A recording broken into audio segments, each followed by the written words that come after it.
د امیر یوسف له امر سره سم سعد بن عبدالمنعم زر تنه سرتیري د حصن اللید په پریکنده یرغل کې د برخې اخیستو لپاره استولي وو.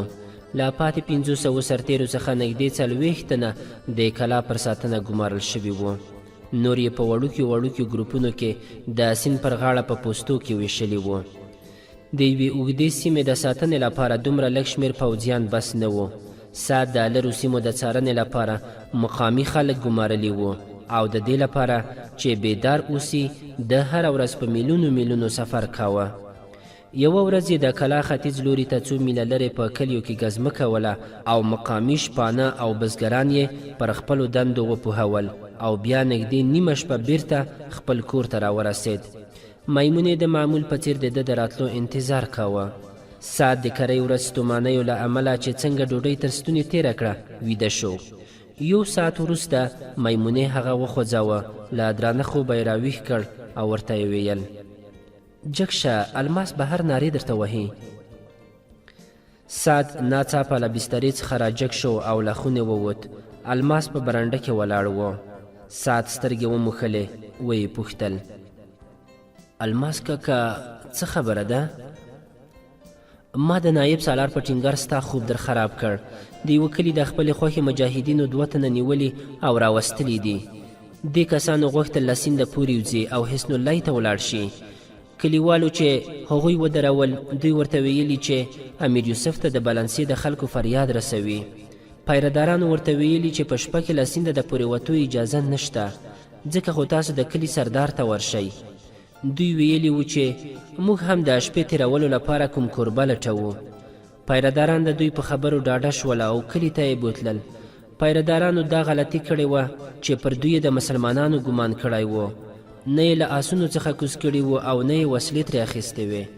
په لاره کې هغوی د بلنسي پر اولس د قنبیتور د ظلمونو کیسې کولې او د پیردارانو لږ او ډېر شکونه یې هم لرې کړل. له کلي څخه لږ لرې چې کله پیرداران پر دوی ډاډه شول او یو شمېر یې بیرته د خپلې پیرې په لور وګرځېدل، نو دې کسانو په پاتې پیردارانو حمله وکړه. د سترګو په رپ کې یې څو تنه ټپیان کړل او وتښتېدل. پیردارانو شورماشور ګډ کړ او د کلي خلک ورپسې ووتل. 3 کسان یې ترې راونیول. د هغوی یو ملګری وژل شوی دی، یو ټپي دی چې د کلي د ملک په کور کې دی او 2 تنه یې ورسره راوستي. له هغوی څخه یو له چا سره خبرې نه کوي او دوهم یې دا وایي چې زه غواړم ستاسو له لوی سالار سره خبرې وکړم. دواړه د لوړې طبقې څخه ښکاري.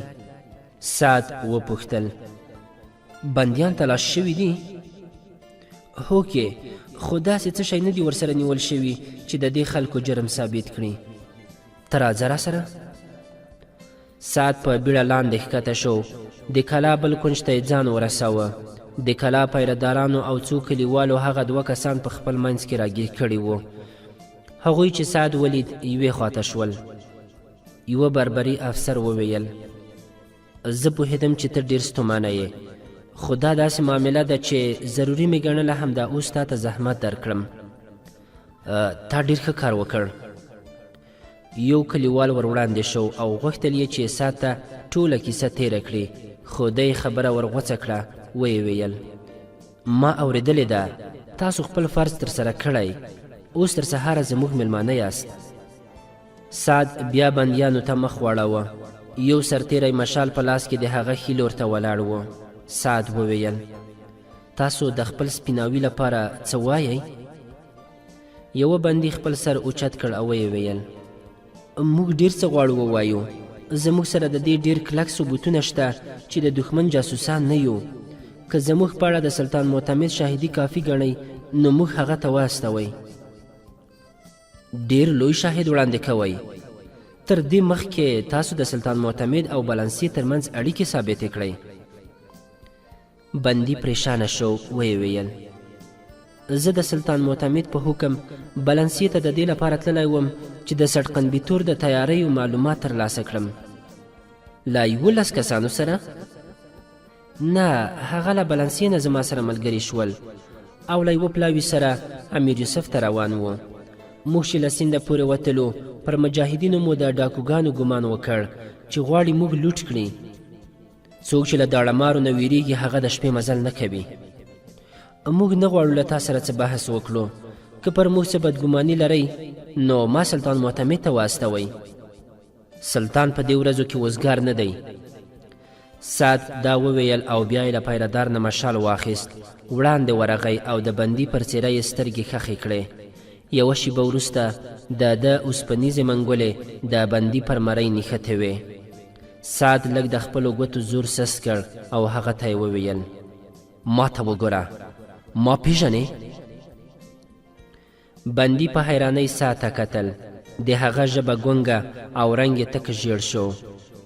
سعد وویل زیاده ته ډېر بې غیرته وې، نور مې وخت مه ضایع کوه. ووایه نه یې وایې؟ له دې سره سعد د هغه په مرۍ خپلو ګوتو ته زور ورکړ او د زیات سترګې رډې راووتلې. سعد بیرته خپل لاس سست کړ، ویې ویل داسې ښکاري چې ته اوس پوخ شوی یې، خو انساني عقل ستا غوندې خلکو د زړه او مغز تر منځ د اړیکو نښلولو لپاره ډېر عجیب او حیرانوونکي شیان جوړ کړي دي. د دې کلا په یوه خونه کې یوه داسې آله ده چې ته یې څنګه ووینې هر څه به راوباسې، او دا به هم غالبا تا غوندې کوم هوښیار سړي جوړه کړې وي. چې کوم مهال موږ دغه کلا ونیوله نو هغه مو هسې بېکاره شی ګڼله او غوښتل مو چې ویې سوځوو، خو وروسته مو دا په خیال کې راغلل چې د دې د جوړونکو له نسل نه کوم یو دلته تشریف راوړي. اوس ته راغلی، تا به ډېر بې ګناه کسان په شکنجه کړي وي، او زه تا ته د دې ویلو اړتیا نه وینم چې دغه آله د جنایتکارو ګونګیانو په خبرو راوستلو کې څومره بریالی ده. د سعد په اشاره څو تنو سرتیرو دواړه بندیان د یوې خونې په لور بوتلل. چې د هغې کوټې دروازې ته نږدې شول زیات چیغې کړې ما څه ګناه نه ده کړې، زه د اشبیلیې د حاکم خدمتګار یم. تاسو داسې ګمان مه کوئ چې زما غږ به له دې کلا نه بهر ته ونوځي. سلطان معتمد چې راباندې خبر شي چوپ به پاتې نه شي. زما په بدل کې به د هغه کلي ټول خلک ووژني. بیا چې هغه خبر شي چې زه تا وژلی یم نو هیڅکله به دې ونه بخي، او امیر یوسف ته به هم دومره بس وي چې هغه ورته ووایي چې زه بې ګناه وم. سعد هغه خونې ته ورټېل وهه او بیا یې سرتیرو ته امر وکړ چې په شکنجه کې یې وتړئ. سرتیرو د زیات په پښو کې زنځیر ور واچاوه او پر غولي ټک وهل شویو مضبوطو اوسپنیزو میخونو یې وتاړه. بیا یې شا پر تخته په شکنجه ورڅملاوه او لاسونه یې د لرګي له عرابې سره وتړل. سعد په نیغ ګذار کولو او نیغ ګذار زغملو عادت و. دغه چلند ده ته د زغم وړ نه و. د پریشانۍ او اندېښنې په حالت کې د خونې په دروازه کې ولاړ و او د زیات چیغې او فریادونه یې اورېدل. د هغه ضمیر په وار وار ورته ویل که دا بې ګناه وي نو بیا؟ یو سرتیری بهر ته ور ووت او ورته ویې ویل موږ ستا د امر په انتظار یو، زه به اوس راشم. بیا سعد خپل مرستیال ته وویل 4 غوره آسونه تیار کړه، کیدای شي چې زه هم دا اوس د امیر د لیدو لپاره ولاړ شم. بیا یوه شیبه زړه نازړه ولاړ و او بیا خونې ته ورننوت. زیات چې دی ولید ناڅاپه چوپ شو. سعد سرتیرو ته اشاره وکړه او یوه سرتیري څرخ وګرځاوه. عرابه ورو ورو وخوځېده او د لرګیو په وچو دړو کې کړچا شوه. زیات چیغې کړې ما خوشی کړئ، ما خوشی کړئ. سعد وویل زیاده ته تر اوسه یوازې د لرګو کړچا اورې، لږ ځنډ وروسته به ستا له هډوکو هم دغسې غږ اوچت شي. تا ته اوس هم وخت دی، که غواړې خپل ځان ژغورلی شې، که نه زه به مې په غوږونو کې ګوتې ومنډم او ستا کریږې به راباندې اغېزه ونه کړی شي. تر هغو وروسته سعد بل بندي ته مخ واړوه او ویې ویل ته هم ځان تیاروه، پر ده پسې ستا نوبت راځي. ستاسو ګناهونه ستاسو پر څېرو لیکلي دي. بندي په لړزانده غږ چیغې کړې زه له بلانسې نه راغلی یم، زه بې ګناه یم. دا به اوس معلومه شي چې ته له کومه ځایه راغلی یې. زیات له درده په زګیرویو شو، ویې ویل ما پرېږده، ما هیڅ نه دي کړي. زه یو وړوکی خدمتګار یم، ما یوازې د هغوی حکم عملي کړی دی.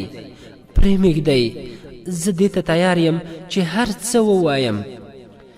د سعد په اشاره سرتیرو څرخ چپه وګرځاوه او شکنجه سسته شوه.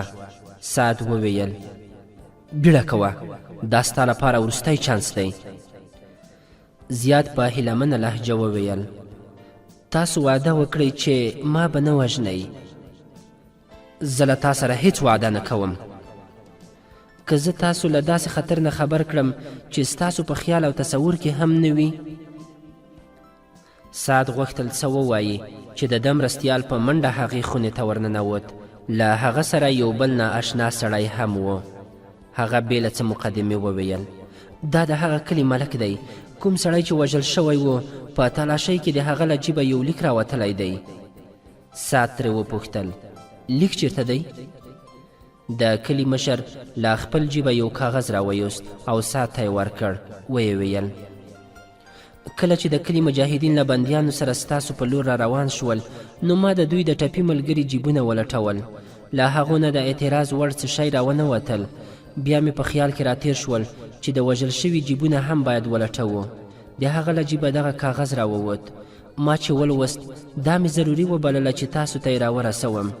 لومړی مې فکر کاوه چې سیده د امیر یوسف حضور ته ولاړ شم، خو بیا مې په خیال کې راتیر شول چې تر هغه ځایه ښایي زه ونه رسېدای شم. سعد ته د کلي د ملک خبرې په زړه پورې نه وې. هغه مشال ته ورنږدې شو او ډېر په ځیر یې د لیک پر لوستلو پیل وکړ چې هره شیبه یې د مخ رنګ ورسره بدلېده. دا د قسطولې د پاچا شپږم الفانسو په لاسلیک یو اعلان و چې مضمون یې داسې و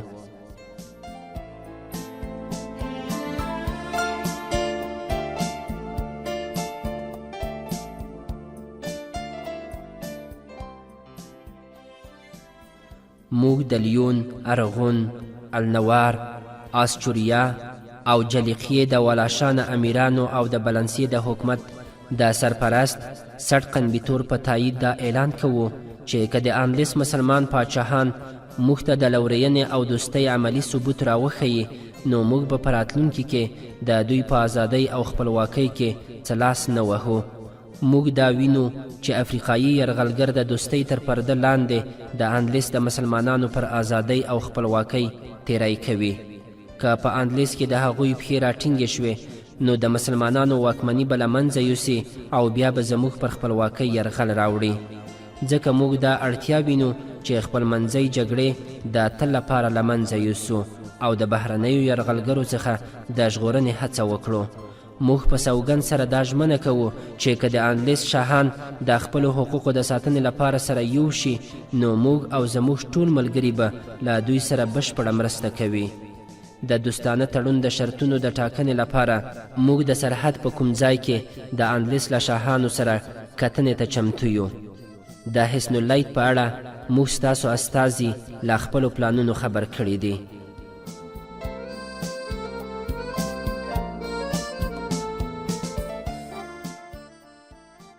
سعد چې لیک ولوست زیات ته یې وویل ته اوس ما له داسې خطره نشي خبرولی چې زما په خیال کې هم نه تیریږي. خو که ته زما وخت بې ځایه نه تیروې او زما ټولو پوښتنو ته سم ځوابونه راکړې نو دې ته چمتو یم چې تا ته د سر د امن ډاډ درکړم تر څو ثابته نشي چې تا ما ته دروغ نه دي ویلي، ته به له موږ سره بندي وې. بیا به ستا معامله امیر یوسف بن تاشفین ته سپارو. زیاد وویل زه ستاسو هرې پوښتنې ته چمتو یم. سعد وویل هغه وژل شوی ملګری مو څوک و؟ هغه د شهزاده رشید ځانګړی مشاور و. تاسو له الفانسو سره چیرته ولیدل؟ موږ له هغه سره د بلنسي په یوه سرحدي کلا کې ولیدل. ستا دغه ملګری څوک دی؟ دا د مالقې د حاکم استازی دی. ستاسو د پلاوي مشر څوک و؟ شهزاده رشید. هغه ژوندی وتلی دی؟ هوکې. هغه ټپي چې په کلي کې پاتې دی څوک دی؟ هغه د غرناطې د حاکم استازی دی. په دې خیانت کې کوم شامل دي؟ نږدې ټول امیران پکې شامل وو، خو چې په کوم مجلس کې یې پریکړه وکړه چې موږ الفانسو ته واستوي په هغو کې یوازې د المریې، مرسیې او باتیلیوس واکمن شریک نه وو. خو بیا هم زه پر دې خبر یم چې امیر یوسف دوی ډیر ملامت کړل نو ډیر پرې خفه شول. تاسو الفانسو ته د اندلس د امیرانو له لوري د دوستۍ پیغام وړی و؟ هوکې. د حسن اللیت په باب د الفانسو پلان څه ډول دی؟ هغه دا پلان وړاندې کړ چې کله د مرابطین پوځ له اندلیس نه ووځي نو دی به له حصن اللیت نه خپل پوځ وباسي، ځکه خو که امیران فکر کوي چې دوی له مرابطین سره د جګړې توان نه لري او یا که داسې کوي نو خپل رعیت به یې پر خلاف پاڅون وکړي، نو دوی دې د پرېکنده حملې په ورځ خپل پوځونه وباسي. سعد یې خپل مرستیال ته وکتل او ویې ویل زه همدا اوس ځم.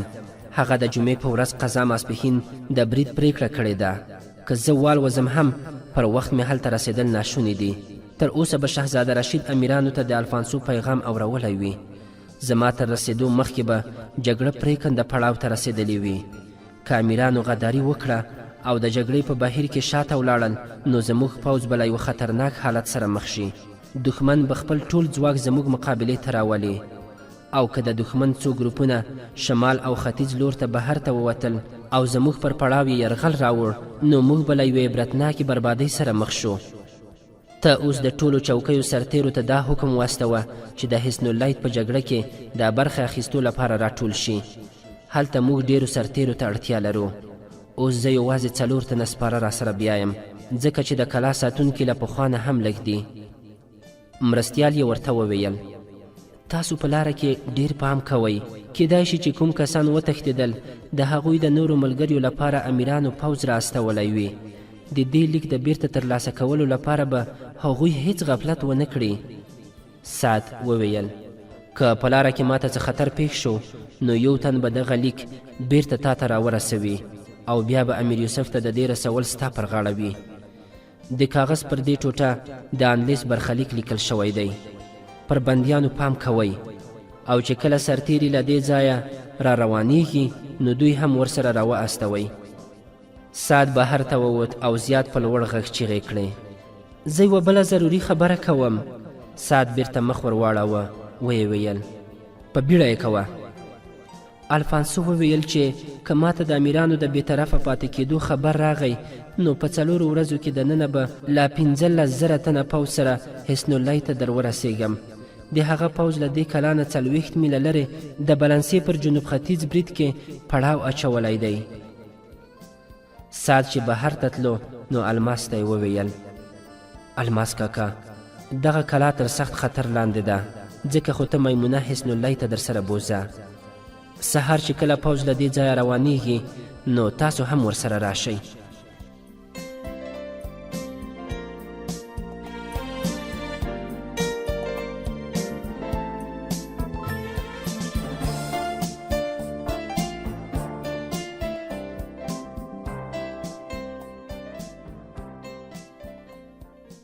درنو دوستانو، زموږ د نن شپې ناول هم دومره و.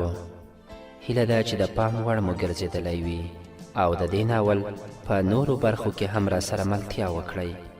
تر بیا پورې مو په لوی او بخښونکي خدای سپارو. هر چیرته چې یاست ښاد او بریالي اوسئ.